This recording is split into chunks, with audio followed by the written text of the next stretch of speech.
이제 여러 가지 성경에 대한 해석 이야기, 많은 이야기가 있습니다. 지금 성경은 이상하게 제가 이제 이거 본문을 가지고 또 요즘에 존 해기 목사님 책을 좀 제가 이렇게 읽고 있는데요. 존 해기 목사님은 이 나팔절 때 이 휴거를 이야기를 하셔요. 나팔절 때 휴거. 9월 26일이 다다음 주 월요일이 나팔절에 또 5783년 또 새해가 시작이 됩니다. 나팔절이고 이상하게 성경은 7의 안식일을 가져요. 그래서 창조도 며칠 동안 했어요? 6일 동안 하고 며칠째 쉬었어요? 7일째. 7일째 뭐 했어요? 안식을 했어요. 세상의 역사도 보니까 구약 몇 년? 4천. 신약 몇 년? 2000년. 그러면 6000년밖에 안 되잖아요. 7이 안 되잖아요. 근데 7이 하나 남아있는 거예요. 어디에? 천년왕국이. 그래서 7000년이 되는 거예요. 그리고 이제 또 몇 개 절기가 있어요. 하나님이 지키라고 한 절기 이스라엘 백성들한테 7개 절기. 그리고 처음에 어떻게? 6월절. 그 다음에 무교절. 그 다음에 초실절. 이것은 바로바로 붙어 있습니다. 바로바로 붙어 있어요. 6월절 말하다시피 어린 양 잡는 거고 어린 양에 피 바르는 것이고 이것은 바로바로예요. 바로바로 1월 14일부터 해가지고 이건 이제 그 우리 태양력이 아니고 그 유대력으로. 그런데 한참 있다가 뭐가 있어요? 오순절. 여기서부터 오순절. 50일이 지나서 한참 있다가.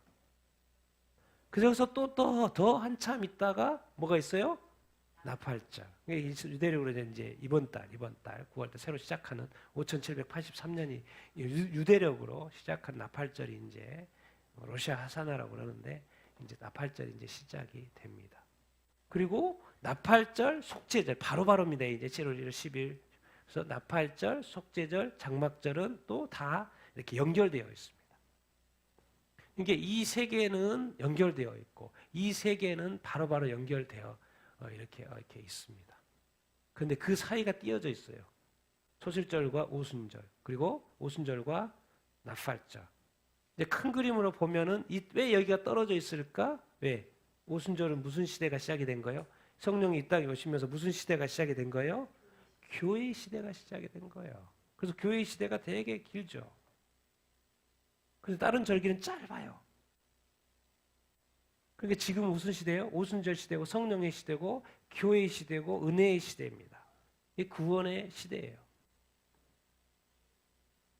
그러니까 이 7일 절기로도 마지막 장막절도 쉬는 것하고 관련이 되어 있는 것이죠.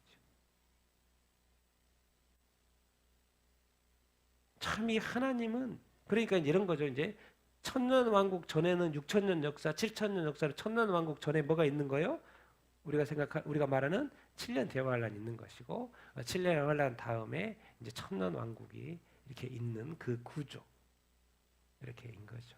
그래서 이제 요즘에는 저는 잘 몰랐는데 이렇게 나팔절에 나팔절에 휴거가 있을 거라고 이렇게 믿는 분들 생각보다 많더라고요. 네, 그리고 또 왜냐하면 유대력으로도 이 나팔절에 휴거가 있을 거라고.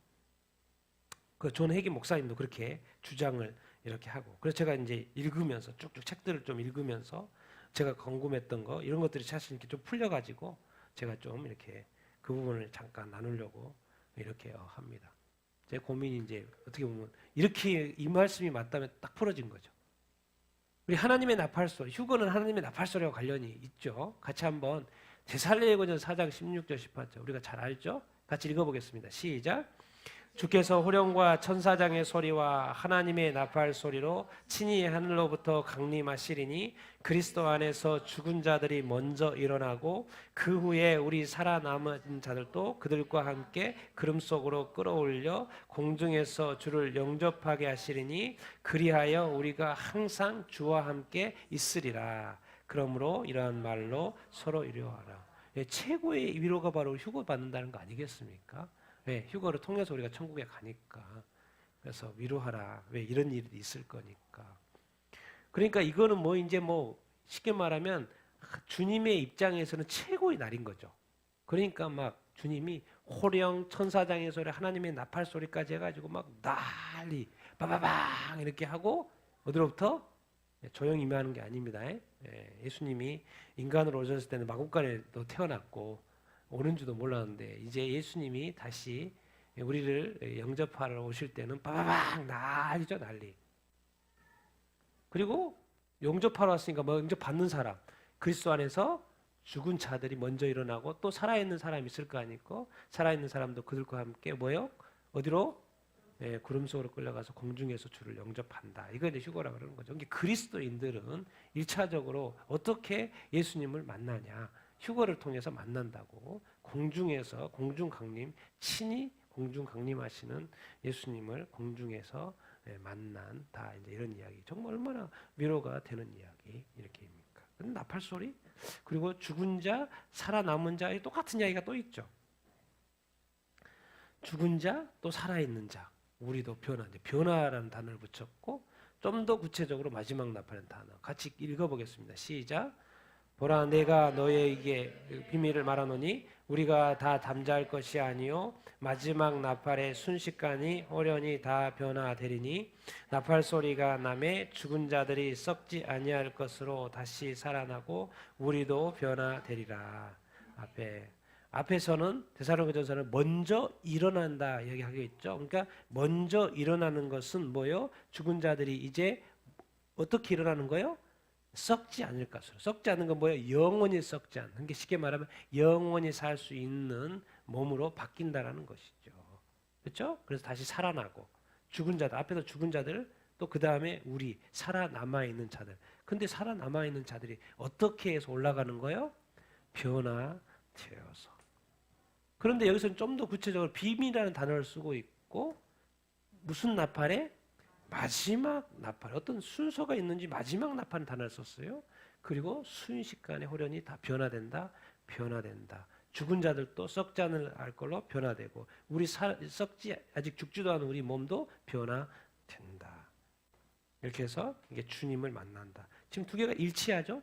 그래서 또 마지막 나팔이라는 단어로 좀 더 구체화 이렇게 됐고. 그래서 제가 이제 옛날에 이렇게 많이 이렇게 고민했던 게 그거예요. 마지막 나팔이니까 당연히 무슨 생각이 딱 들어요? 요한계시록에 재앙이 3개 있죠. 뭐예요? 7 인. 첫 번째 7 인 재앙이 있고 그 다음에 또요? 7 나팔. 그 다음에 7 대접이 있죠. 거기 7 나팔이 있죠.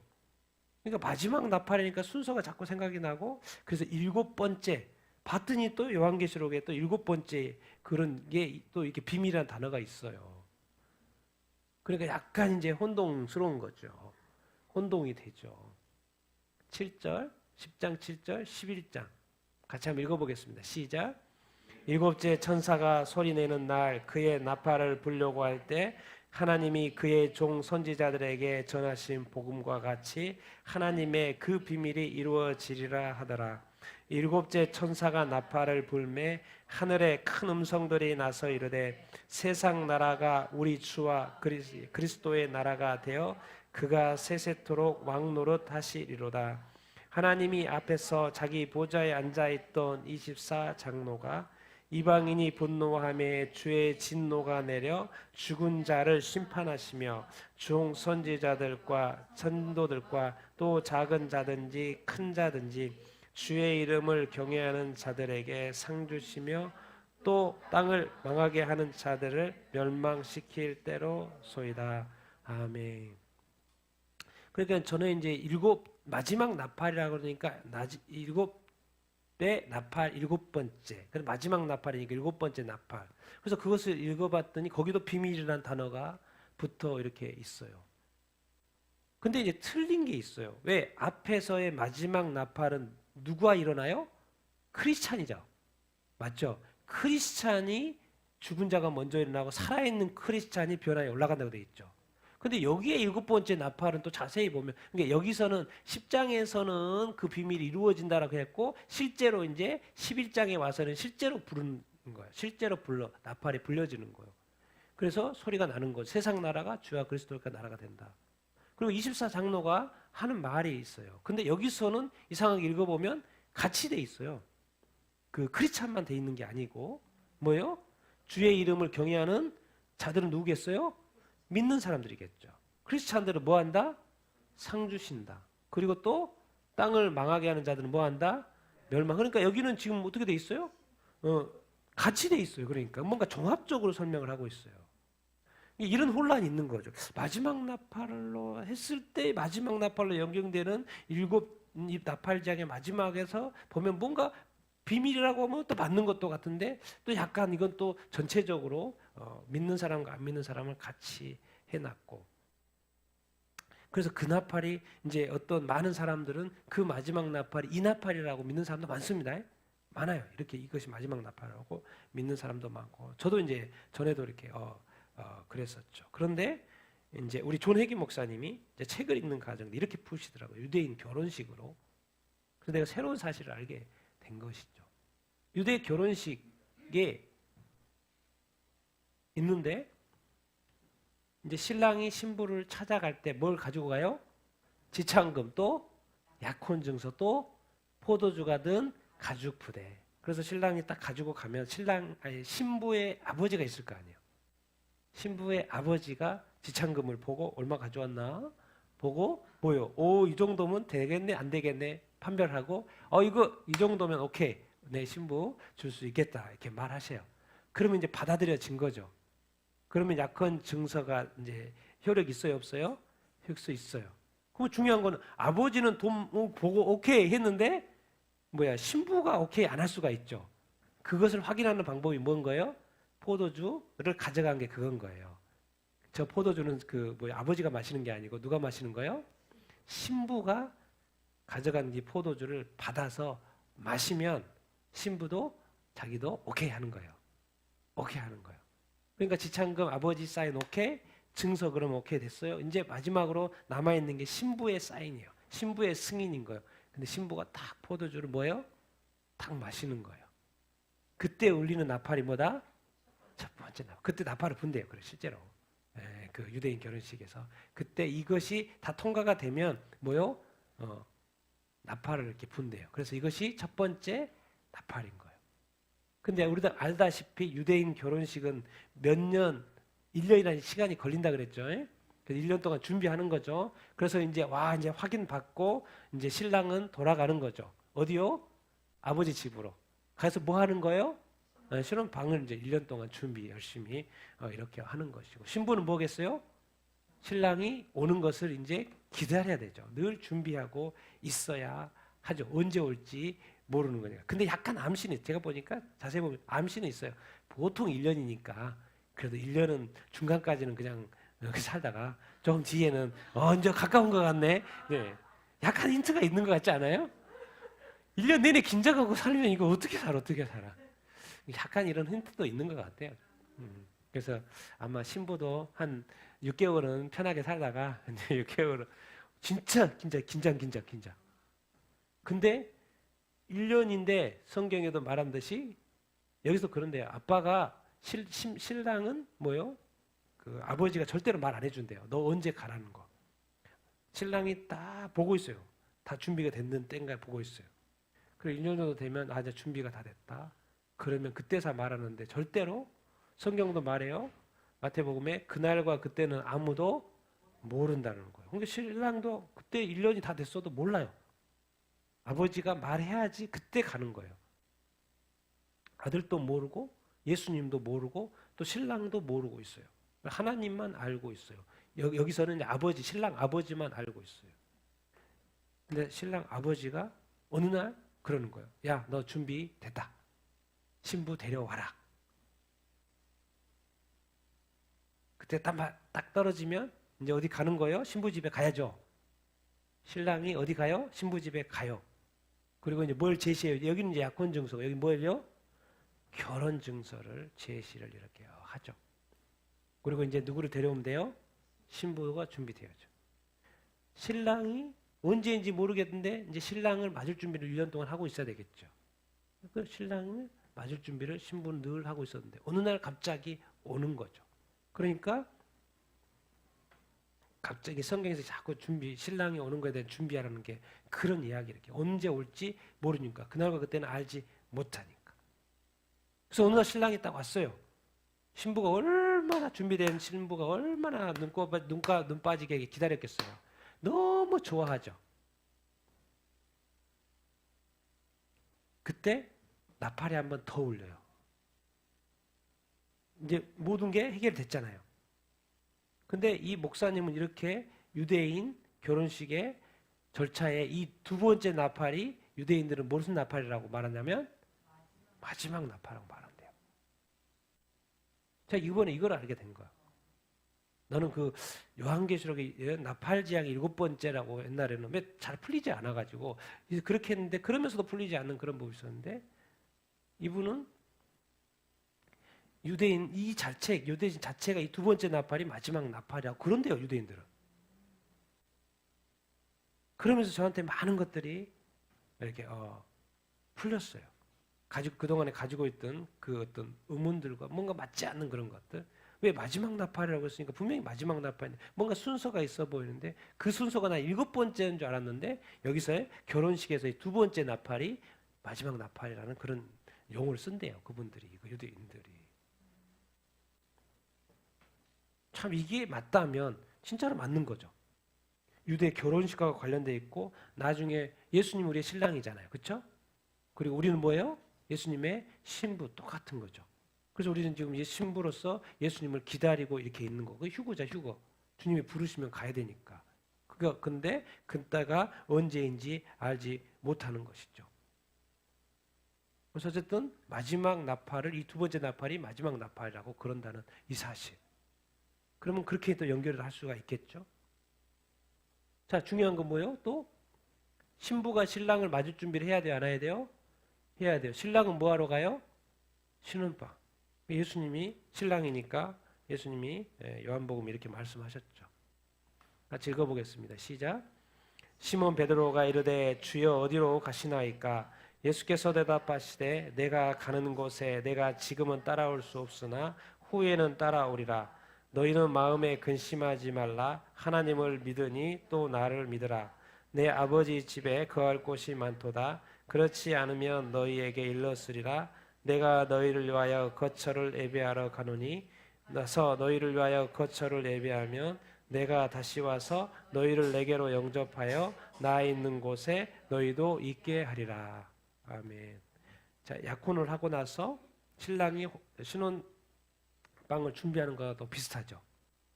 베드로가 그러는 거예요. 주님 어디로 가세요? 내가 가야 될 곳이 있지. 내가 가야 될 곳. 근데 지금은 안 돼. 너는 따라올 수가 없어. 근데 나중에는 따라올 수 있게 될 거야 라고 말씀하셨어요. 내가 가는 곳. 지금은 안 되는데 나중은 따라올 수 있다. 올 수 있다. 나중? 내가 가는 곳?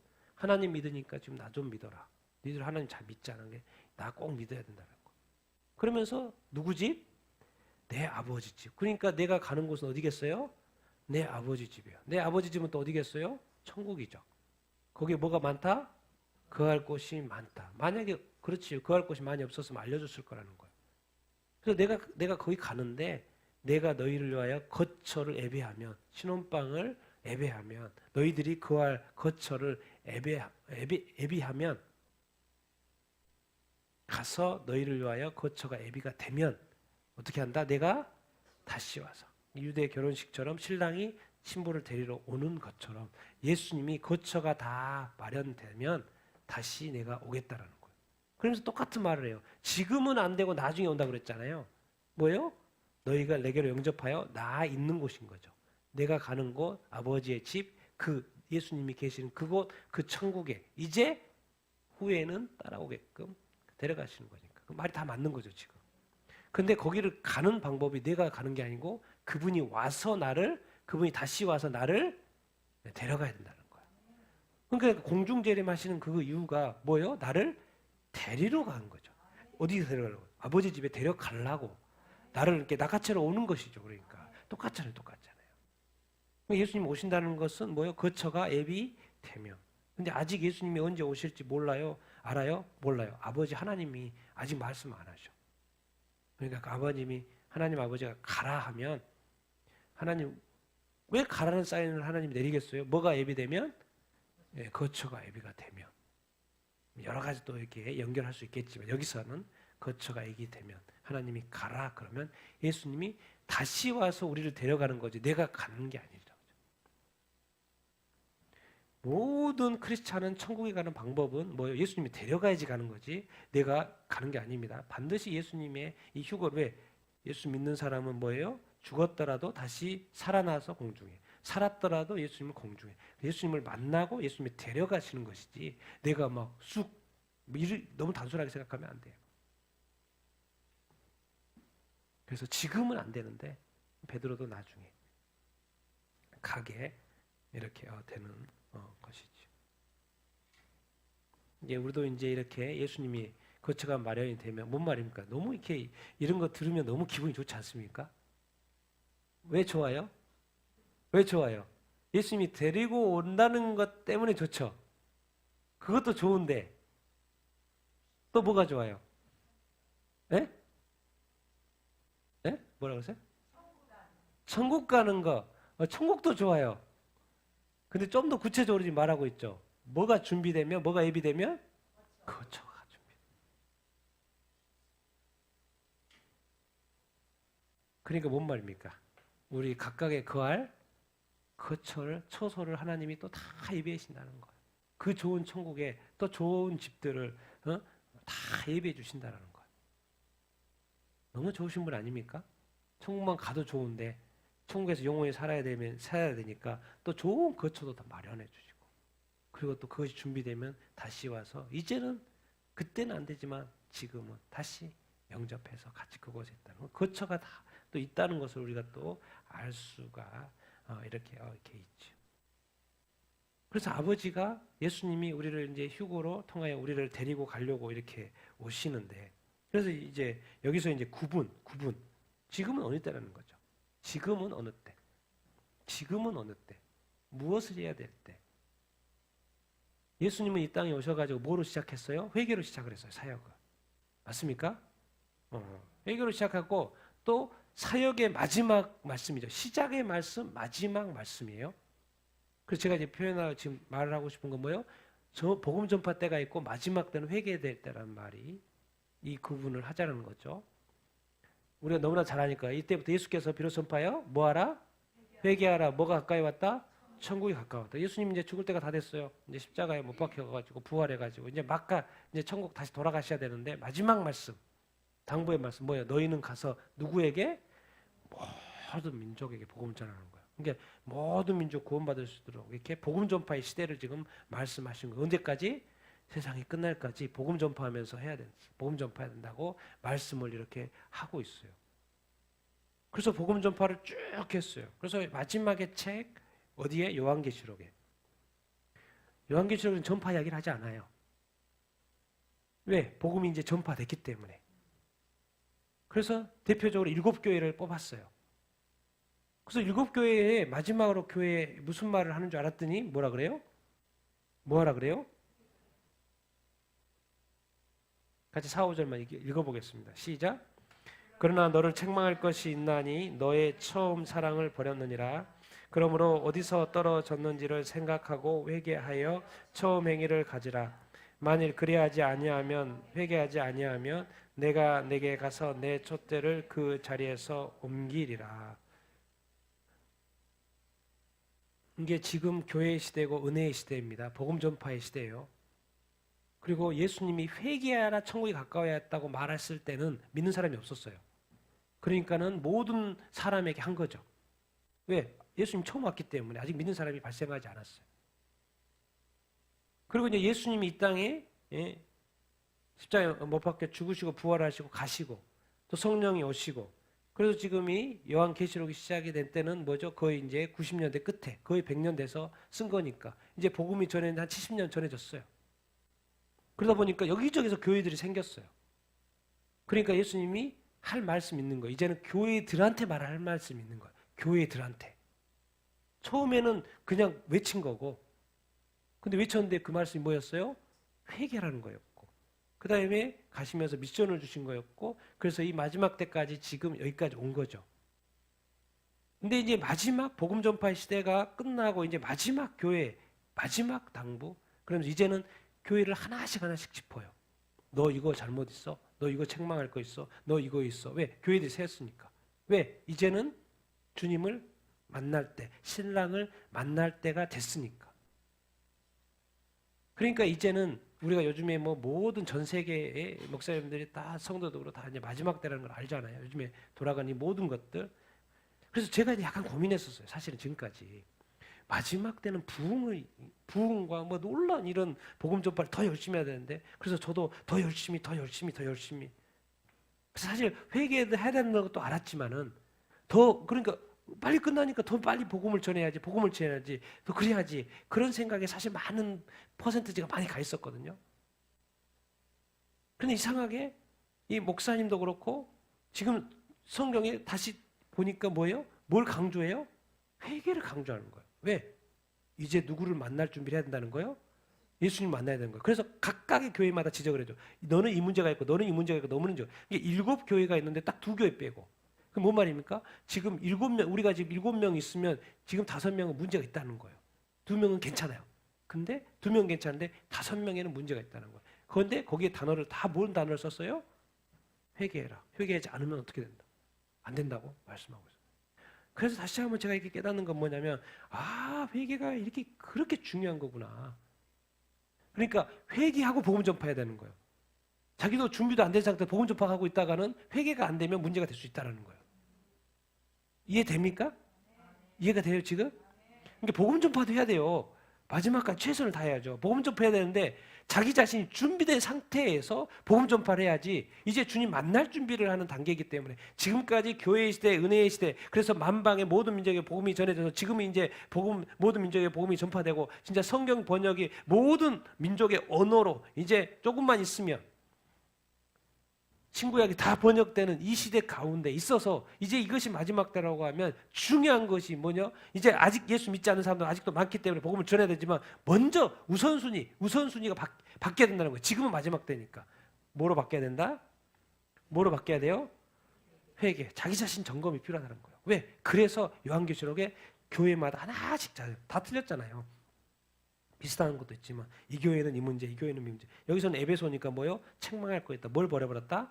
처음 사랑. 그러니까 누군가에는 처음 사랑이 지금 문제가 있는 거예요. 또 다른 사람은 또 다른 문제가 이렇게 있는 거예요. 중요한 것은 7개 중에서 7명 있으면 5명은 문제가 있다라는 거예요. 그러니까 우리 자신들을 점검해 봐서 나에게 지금 신부로서 준비 안 된 부분이 뭐가 있나를 볼 수 있어야 된다. 자기 점검을 해봐야 되고 그래서 성령님한테 물어봐야 되고 그 부분에 우리가 아직 여전히 죄 가운데 있으면 그래서 7교회의 한 교회도 이게 5교회는 회개하라고 그러고 2교회는 칭찬만 있고 이러잖아요. 그런데 동일하게 하나도 빠지지 않고 7교회 동일하게 한 말씀이 있어요. 뭐예요? 성령이 교회들에게 하시는 말씀을 들을지어다. 성령은 문제 있는 교회뿐만 아니라 문제 없는 교회에도 누가 다 이야기한다? 성령님이 지금 말씀하고 있다라는 거예요. 왜? 성령님은 지금 신부로서 우리를 준비시켜야 되기 때문에 죄가 있는 사람 없는 사람 회개해야 될 사람 회개가 좀 그래도 문제가 없는 사람까지도 다 지금 우리의 마음에게 말씀하고 있다라는 거예요. 왜? 그것이 무슨 작업이기 때문에 신부로서 준비시키는 작업이기 때문에. 근데 그거를 동일하게 5교회 뭐라고 단어 썼어요? 회개하는 단어 썼어요. 그러니까 처음 사랑을 버렸든지 혹시 예수 믿으면서도 막 점치는 사람이 있다면 빨리 회개해야 됩니다. 또 불륜관계에 있으면 빨리 회개해야 돼요. 이제 중요한 것은 뭐가 됐어요? 구원받는 거에 대해서 뭐 거짓말하고 있거나 사기치고 있거나 지금은요 내가 만약에 문제가 있으면 빨리 신고하고 자수하고 감옥 가는 게 나아요. 이 땅에 어떻게든 숨겨봐가지고 버티다가 그렇게 하면 안 됩니다. 뭐 안 믿는 사람은 뭐 모르겠고 특히 예수 믿는 사람 왜? 예수님이 7교회 이야기했잖아요. 믿는 교회 자기들이 예수 믿고 세워진 그 교회에 말했어요. 근데 잘하는 교회가 못하는 교회. 못한 교회에 대해서 가만히 안 놔뒀어요. 정확히 지적했어요. 너 그거 회개하지 않으면 너 문제 될 거야. 그것도 내가 회개하지 않으면 내 책임 못 져. 옮겨버릴 거야. 예수님 처음부터 회개하라 그랬고 이제 마지막 교회의 당부. 왜? 마지막은 뭡니까? 이제 만나 휴고 타임이에요. 근데 남겨주면 어떻게 됩니까? 그것은 누구 책임입니다? 성령님도 지금 내 자신에게 끊임없이 그러니까 영적으로 민감해야 되고 성숙해야 되고 성령님께 물어봐야 되고 성령님을 자꾸 근심케 하고 걱정케 하면 안 되는 거예요. 성령님이 내게 하실 말씀을 들어야 되는 거예요. 왜? 성령이 교회들에게 지금도 말씀하고 계신다라는 거예요. 왜? 성령의 미션은 우리를 준비시키는 데 목적이 있기 때문에 우리를 구원이 완성되도록 끝까지 지키는 것이 성령의 미션이기 때문에 잘 지키다가 떨어져 버리면 안 되잖아요. 그러니까 끝까지 지키기 위해서 성령님도 지금도 쉬지 않고 우리 자신들에게 말씀하고 있다는 거예요. 그러니까 영적인 길을 열고 성령님의 말씀을 통해서든지 상황을 통해서든지 다른 사람의 말을 통해든지 뭔가 말씀하신다는 거죠. 그러면 성령의 음성을 들어야 되고 깨달아야 되고 궁극적으로 성령이 왜 말하겠어요?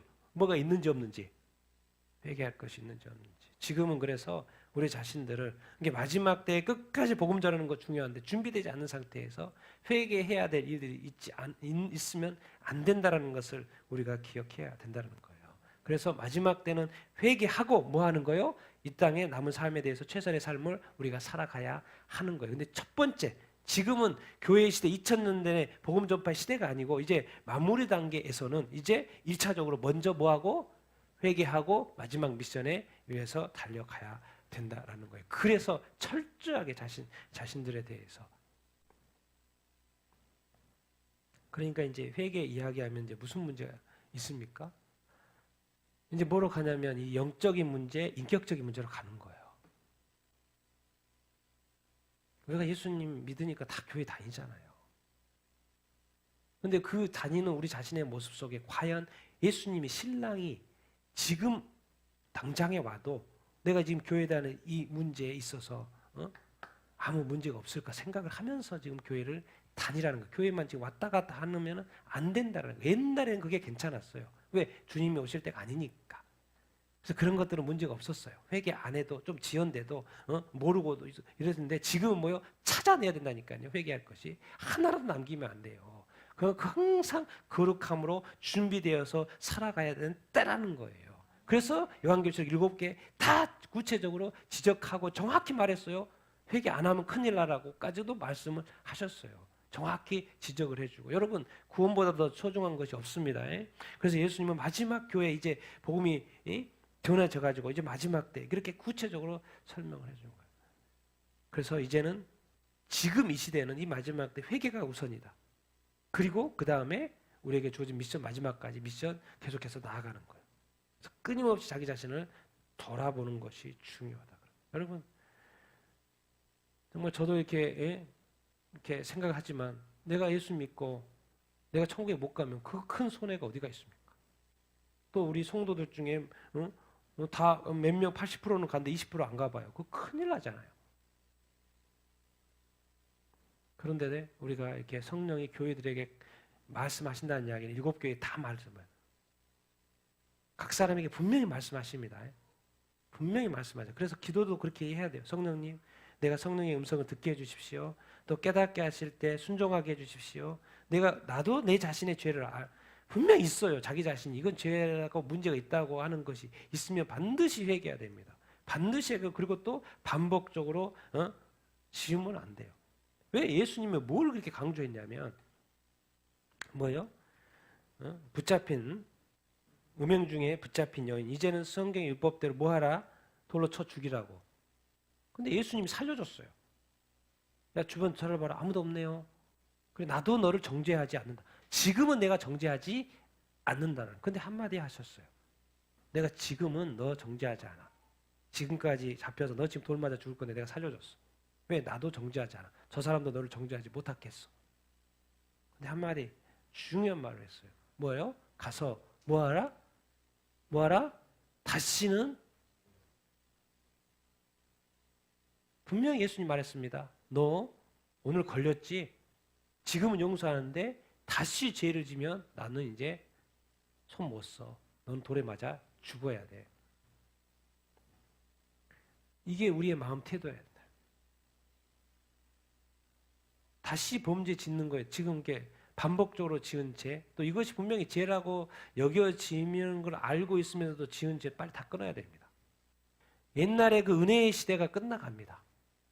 예수님도 지금은 사랑의 주님이지만은 이제 심판의 주님을 만나게 될 거예요. 우리는 그리스도의 심판 때 서게 된다니까요. 선악간에 분명히 주님께서는 판단을 이렇게 하실 것이에요. 그래서 제가 다시 한번 회개에 부흥을 더 해야지 이게 막 약간 좀 제가 헷갈렸거든요. 아니구나. 항상 우선순위로 회개해야 되겠구나. 항상 우선순위로 회개됐구나. 그리고 회개가 돼서 또 그 깨끗한 마음으로 또 삶의 사역에 또 이렇게 해야 되겠구나. 그 생각이 확 들었어요. 확 들었어요. 이제는 헷갈리지도 않을 것 같아요. 이제 무엇을 어떻게 해야 될지도 알 것 같아요. 뭐가 분명해졌어요. 그래서 지금은 1차적으로 우리도 이제 오늘 확실히 할 것은 지금은 마지막 때요. 은혜의 때, 교회 시대가 끝나는 때, 마지막 때요. 그러니까 회개하도 하고 복음 전파 두 개 다 해야 돼요. 마지막 때니까 두 개를 다 해야 되는데 우선순위는 뭐다? 회개하는 거죠. 우리 안에 뭐가 없어야 된다? 죄가 없어야 된다. 그래서 주님이 교회마다 지적해 주는 게 연결시라요. 그 말이 마지막 교회. 그게 바로 하나님의 은혜고 주님의 은혜인 줄로 이렇게 믿습니다. 그래서 그래서 우리 한국 교회 또 우리 자신에게 우리 가족에게 우리 교회 위에 이렇게 이 죄가 있고 회개해야 될 것이 있으면 그 회개를 깨달을 수 있도록 우리가 기도해야 되겠구나 그런 생각이 이렇게 절로 이렇게 듭니다. 근데 이게 우리 마음이 지금은 너무 죄도 반복적으로 짓고 너무나도 무뎌져 가지고 이것이 죄인지도 모르고 회개할 마음도 없어요. 그냥 살아요. 그냥 살아요. 교회 다녀도 별로 이렇고 저렇고 교회 그냥 이렇게 해서 막 다녀요. 살아요. 그러면 뭐다? 끝이다는 거예요. 그건 네 책임이라는 거예요. 어느 이 땅에 이 모든 그리스도인들이 목사님을 비롯해서 수많은 직분자들과 또 많은 사람들이 회개할 것 찾아보면 왜 없겠습니까? 이 매일매일이 살아가는 이 삶 속에서 이 모든 일들과 이 관계와 이 모든 상황 속에서 우리의 마음을 온전히 지키는 것이 쉽지가 이렇게 않는 거예요. 그래서 정말 하나님 감사하다. 그래서 제가 이렇게 오늘 또 설교 준비하고 막 책들을 이렇게 보면서 깨달아지는 것들이 이렇게 있으니까 하나님이 이때 왜 전에는 안 가르쳐주고 이때 이렇게 이런 것도 보게 하십니까? 그렇게 하면서 그렇지 내가 너를 준비시킨다. 너를 깨끗이 하고 정결 너도 준비시켜.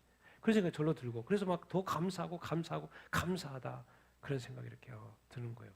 여러분 마지막 시대라고 하는데 다음 세대를 이렇게 제가 이런 생각합니다. 옛날부터 저는 허리 세대라는 단어를 계속 썼어요. 오래전부터. 왜? 하나님이 영구가도 허리 세대라는 단어를 계속 주시는 거예요. 그래서 허리 세대라는 생각. 그래서 요즘에 우리가 다음 세대 되게 중요하잖아요. 다음 세대 되게 중요합니다. 근데 마지막 시대예요. 그럼 허리 세대가 뭔 말이에요? 이게 청중년. 제가 볼 때는 30대, 40대, 50대. 마지막 시대는 어떻게 해요? 여기에 불이 떨어져야 돼요. 제가 볼 때는. 성령의 불이 떨어져야 돼요. 그래가지고 뭐예요? 다음 세대를 지금 뭐예요? 다음에 어떻게 하는 게 아니라 지금 뭐 해야 된다? 끌어줘야 된다는 거예요. 부모 세대도 지금 뭐요? 내가 이 허리 세대가 뭐요? 뭐 해줘야 된다? 잡아줘야 된다는 거예요. 그러니까는 우리는 지금 이쪽도 잡아야 이쪽도 끌어야 돼요. 지금. 그냥 다음에 또 잘 되겠지 이런 개념은 이미 안 되는 거예요. 왜? 시대가 마지막 시대이기 때문에. 그래서 옛날부터 하나님께서 저에게 이 허리 세대, 이 청년 세대, 30대, 40대, 50대에 성령의 불을 붓겠구나. 그들을 다시 새롭게 하겠구나. 정말 지금까지 경험해서 놀라운 성령의 불을 내리시겠구나. 그래서 이 세대를 통해서 동시에 그냥 딱 구원하려고. 왜? 시간이 없어요. 우리가 20년, 30년, 100년 이렇게 생각해서 다음 세대를 잘 키워가지고 그래서 뭔가 방향을 또 새롭게 잡아야 되겠구나 이런 생각도 합니다. 다음 세대. 지금 동시다발적으로 해야 되는데 이게 양쪽 다 하려면 힘이 딸리잖아요. 나도 그렇고. 그러니까 하나님이 생각해 보니까 이 큰 일을 해야 되기 때문에 우리 세대, 젊은 세대 성령의 불을 붓겠구나. 성령으로 놀라운 능력으로 역사하겠구나.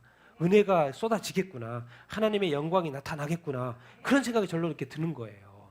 이게 막 이번에 이게 막 정리하면서 생각하면서 또 이런 생각들이 들고 막 해서 막 정리가 이렇게 되는 거예요. 그래서 우리가 지금까지 받았던 은혜예요. 지금까지 받았던 성령의 충만 여러분 갑절로 받게 되길 바랍니다.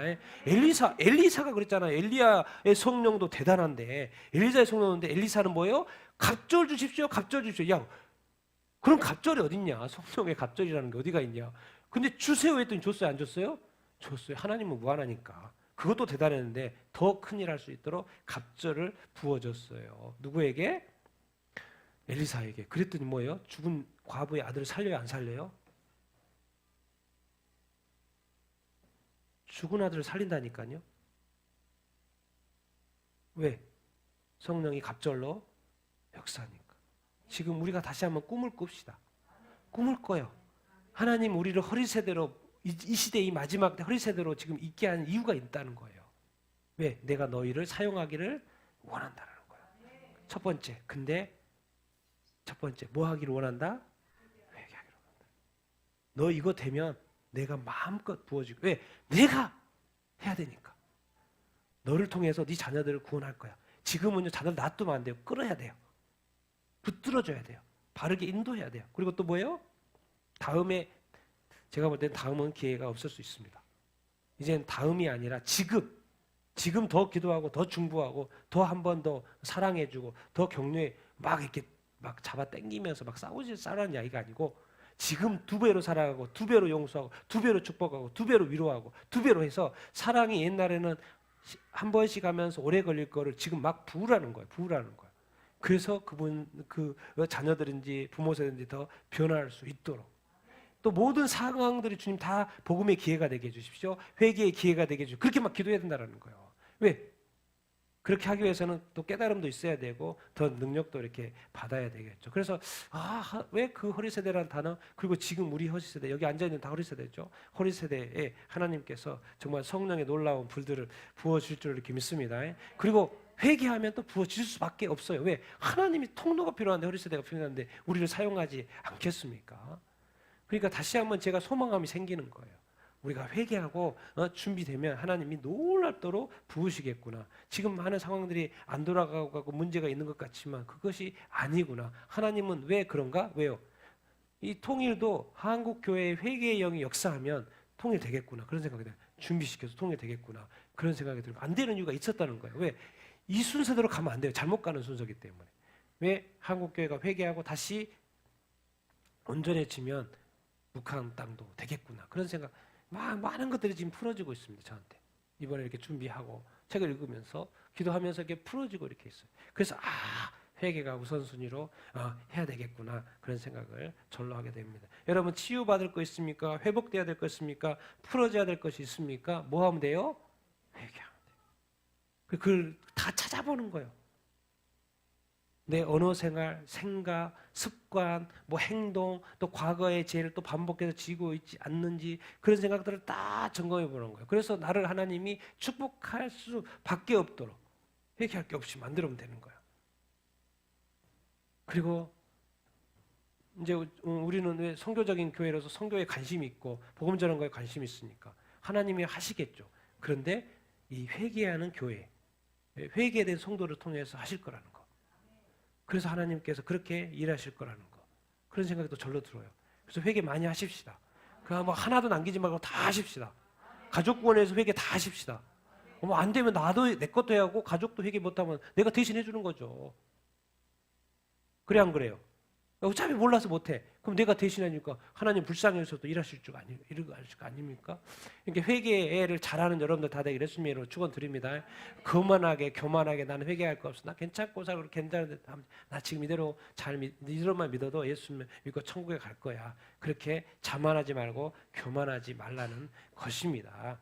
이 땅에 나 구원받는 걸 뛰어넘어서 가족 구원 받아야 되지 않겠습니까? 또 다른 사람들도 받아야 되지 않겠습니까? 다른 민족까지 구원 받아야 되지 않을까? 그런 주님의 꿈, 주님의 비전을 가지고, 근데 이 마지막 세대, 이 허리 세대, 이 청장년 20대, 30대, 40대, 50대 특별히 갑절로 부으실 줄로 믿습니다. 그 준비라. 그런데 뭐 하면?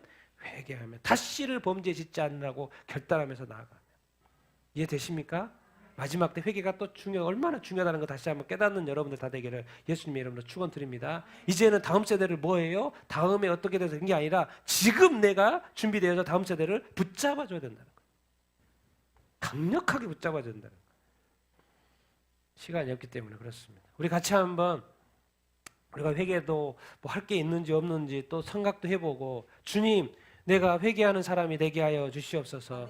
정말 내 안에 그 어떤 것도 0.1%도 이 죄악도 남기지 않게 하여 주시고, 또 그것을 성령님 나로 하여금 그 죄들을 보게 하여 주시옵소서. 회개할 것이 있으면 보게 하여 주시고 깨닫게 하여 주시옵소서. 지금 또 내가 반복되는 죄를 짓고 있는데 그것이 죄인지도 모르고 또 죄인지 알면서도 지은 죄가 있다면, 부지불식간에 있는 많은 지은 죄가 있다면 주님 그거 회개할 것이면 알려주시고 다 회개하게 하여 주시옵소서. 안 알려줘도 내가 다 알고 있는 것이 회개할 거라고 생각된다면 그건 무조건 회개하게 하여 주시옵소서. 또 내가 정말 이렇게 무의식 중에서라도 자주 튀어나오는 이런 것들, 그 죄가 되는 것이 있다면 그것도 회개하게 하여 주시옵소서. 이 허리 세대에 회개의 역사, 회개의 불, 성령의 불 임할 줄로 믿습니다. 나를 그런 사람으로 사용하여 주시옵소서. 우리 같이 한번 말씀을 생각하며 자신을 위해서 같이 한번 기도하겠습니다.